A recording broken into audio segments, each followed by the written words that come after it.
नमस्कार. 20 तारखेला विधानसभेच्या निवडणुका आहेत आणि आता मी म्हटल्याप्रमाणे उमेदवार पक्ष या संदर्भातली ही निवडणूक नाही. ही निवडणूक आहे दोन धर्मांमधली. याचं कारण मुस्लिम लोकांनी ठरवलं आहे एक गठ्ठा मतदान कुठे करायचं ते. त्यांच्या मनात वेगळाच प्लान आहे जो आमच्या अनेक राजकीय पक्षांच्या लक्षात येत नाही. पण तुम्ही आम्ही तर सामान्य नागरिक आहोत. आमच्या लक्षात यायला पाहिजे की 20 तारखेला काय करायचं आहे. तर ते तुमच्या मनात निर्माण होण्यासाठी एक कविता मी तुमच्यासमोर सादर करतो. ऐका. एकदा तरी म्हणा हिंदूनो, हिंदुस्तान आहे आमचा. सोमनाथचं मंदिर तुटलं तरी आम्ही बसलो गप्प. ज्याला वाटलं त्यानं लुटलं तरी आम्ही बसलो गप्प. युगायुगांची कथा आमची कच खाणारी आहे गाथा आणि आक्रमकांच्या चरणावरती आम्ही ठेवला लाचार माथा. भाळावरचा हा कलंक भेकड आता पुसून टाका कायमचा आणि एकदा तरी म्हणा हिंदूनो, हिंदुस्तान आहे आमचा. जिना म्हणाले अल्पसंख्याक मुस्लिम धोक्यात आहे, त्याला त्याचं स्थान हवं. हिंदूंचं आम्हाला ठाऊक नाही, आम्हाला पाकिस्तान हवं. पाकिस्तान देऊन आम्ही आमच्या सद्गुणांचा मान ठेवला. त्यांनी तरुण तिकडे धाडला आणि बहुतेक वृद्ध इथे ठेवला. आता त्यांची नातवंड ओरडत आहेत, आम्ही नेहमीच राहू धर्मी. तुम्ही आमचे लाड पुरवा कारण तुमचा देश आहे निधर्मी. निधर्मी वादाच्या बुरख्यामागे कारण लोभ आहे खुर्चीचा. एकदा तरी म्हणा हिंदूनो, हिंदुस्तान आहे आमचा. फखरुद्दीन कलाम राष्ट्रपती झाले तेव्हा कुठे दंगल झाली. बिस्मिल्ला खानच्या सनईनं आमची प्रत्येक पूजा मंगल केली. झाकीर हुसेनच्या तबल्याला आम्ही डोक्यावर घेऊन दाद देतो.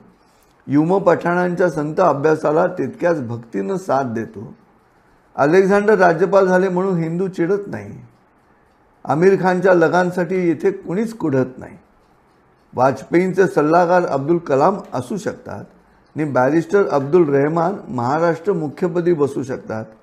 हिंदूंच्या सहिष्णुतेचा आणखी पुरावा देऊ कुठचा.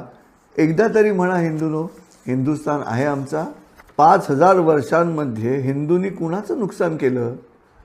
एका तरी देशानं सांगावं की हिंदूंनी प्रथम आक्रमण केलं. बहुसंख्य हिंदू मवाळ आहेत म्हणून अन्य धर्म गाजत आहेत. बहुसंख्य हिंदू मवाळ आहेत म्हणून अन्य धर्म गाजत आहेत आणि चर्चमध्ये घंटा मोठ्या, मशिदीवर भोंगे वाजत आहेत. शहाबानो प्रकरणात न्यायालय नको पण अयोध्येसाठी कोर्ट हवं. शहाबानो प्रकरणात न्यायालय नको पण अयोध्येसाठी कोर्ट हवं आणि मक्केला जाणाऱ्या मुसलमानांना वेगळं एअरपोर्ट हवं. आणखी एकदा मोठा लचका तोडायचा आहे त्यांना आमचा. एकदा तरी म्हणा हिंदूनो, हिंदुस्तान आहे आमचा. राजकारणात बहुसंख्येला आज महत्त्व आहे जितकं धर्मकारणात बहुसंख्येला मुळीच महत्त्व नाही तितकं. क्रिकेटमध्ये पाकिस्तान आमच्या विरुद्ध जेव्हा जिंकतो, महम्मद अली रस्त्यावरती कित्येक मुसलमान गातो नाचतो. त्या कट्टर मुसलमानाला थांबवणारा नसतो कोणी. त्या कट्टर मुसलमानाला थांबवणारा नसतो कोणी कारण स्वधर्मीयाला नावं ठेवणारा त्यांच्यात क्वचित असतो कोणी. आमच्या इथे बुद्धिवादामागे स्वार्थी राजकारणी लपतो आहे. आमच्या इथे बुद्धिवादामागे स्वार्थी राजकारणी लपतो आहे. वर्तमानपत्रानं खप हवा म्हणून वादग्रस्त छापतो आहे.